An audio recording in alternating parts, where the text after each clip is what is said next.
Hello, welcome to this edition of PC's Take, starring Pastor Clark Schultz, where I will be reviewing the movie The Other Guys. And just a note, I am not reading from a cue card, nor have I ever read from a cue card, nor will I ever read from a cue card.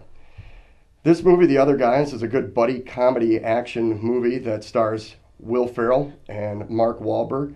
The movie is directed by Adam McKay. Adam McKay has directed such movies as Step Brothers, Anchorman, and Talladega Nights, the story of Ricky Bobby.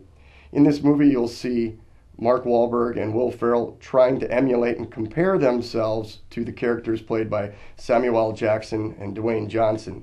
Those characters played by Samuel L. and Dwayne are the super cops that Will Ferrell and Marky Mark want to be just like. You're going to find this movie humorous and at the same time action-packed and a good story to follow along. Will Ferrell and Mark Wahlberg work well together. It's good to see Will Ferrell not have to carry a whole movie on his back, but work well with Mark Wahlberg, who is starring in what we would say his second comedy. His first comedy was his cameo appearance in Date Night, starring Tina Fey and Steve Carell.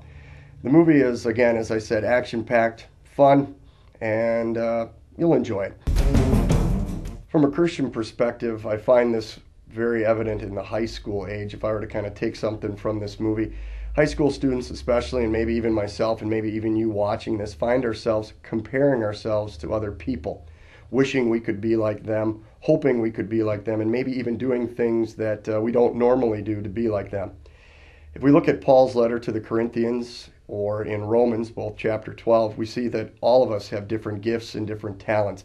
So instead of trying to be like somebody else or wishing you could be like somebody else, realize that you have your own part of the body that God has gifted you with, and you can use those gifts to glorify Him and not have to be like everybody else. In conclusion, I'm going to give this movie 3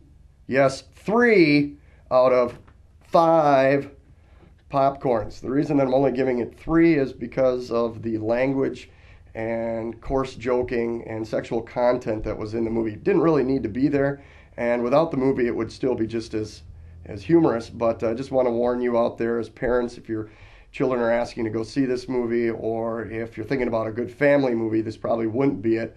But that is what I'm giving it, 3 out of 5.